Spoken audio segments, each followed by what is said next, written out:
Alrighty. Now, after the last one, my blood pressure is finally reduced a little bit.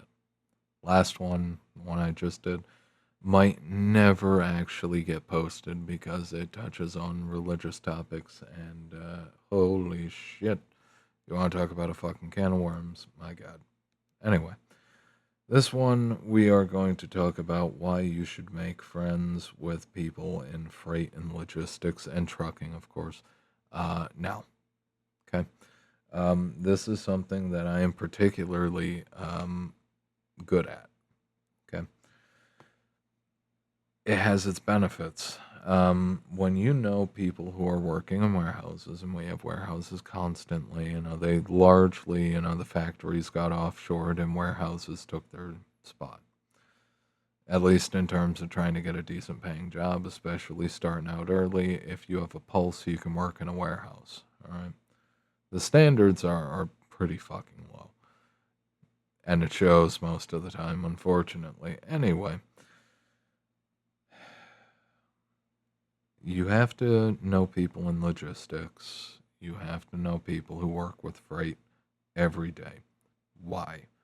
Because it is how you get information about how the order volumes are looking. Okay.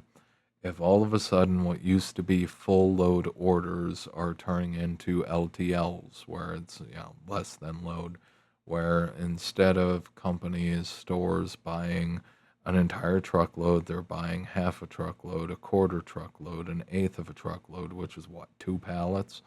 All right. Not two, but still, you get the point. All right. 4 to 8.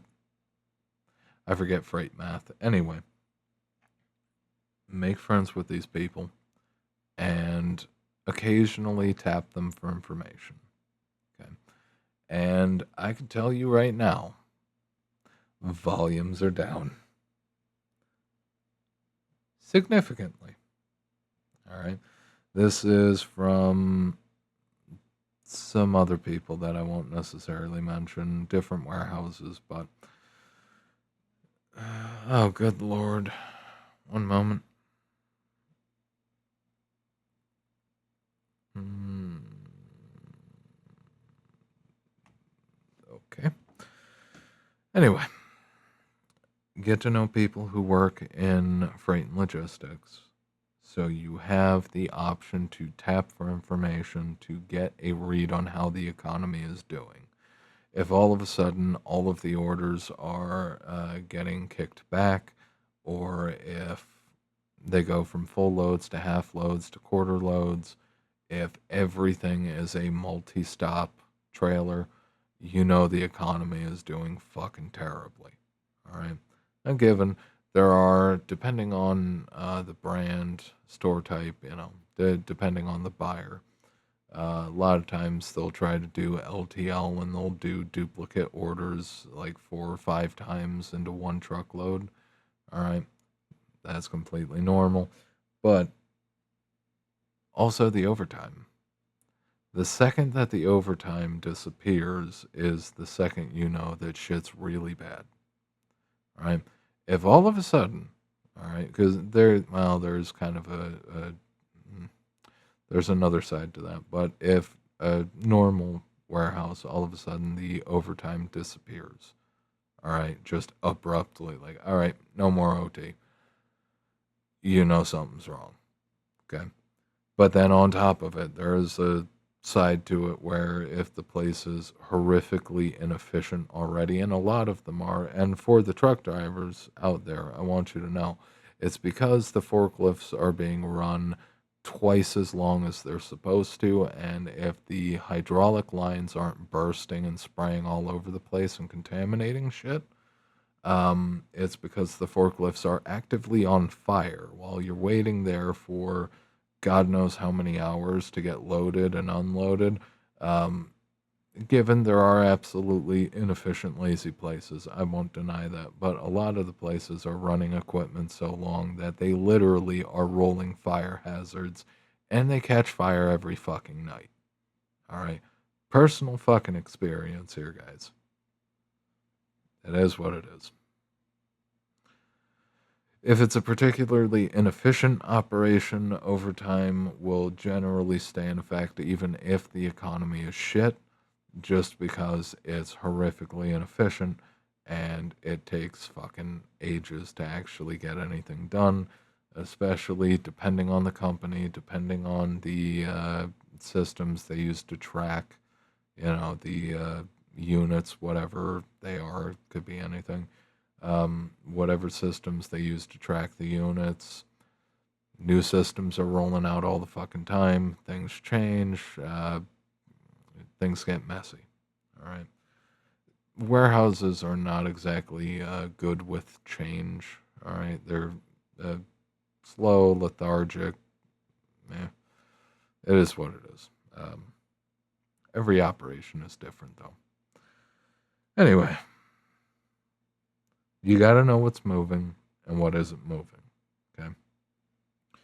If all of a sudden people stop buying brand name product and they start going to the store brand, if that starts moving a lot more than usual, that people's cash supply is drying up, and then all of a sudden, they make the changeover, they start buying more store brand, they start avoiding name brand like the plague. And honestly, I could have told you a fucking while ago, name brand is, people were running out of name brand money 2-3 years ago.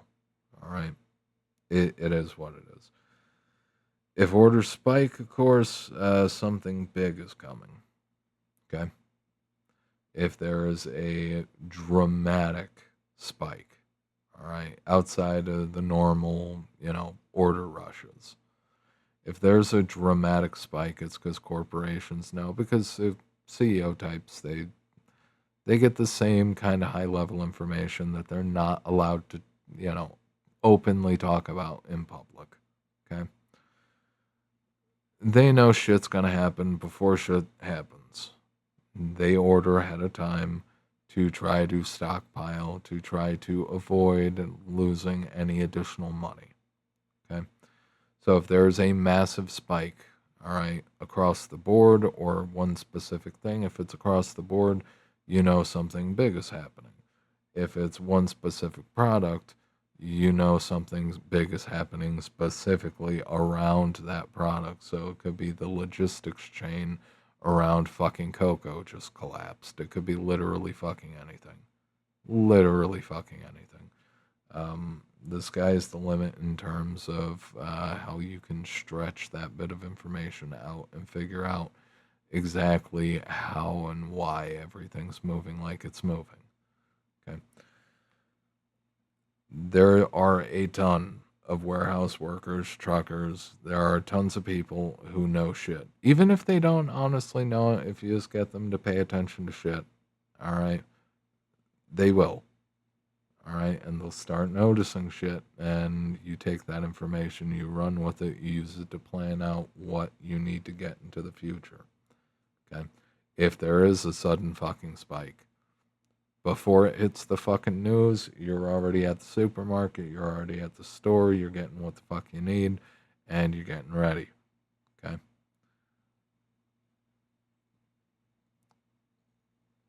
With that being said, oh shit.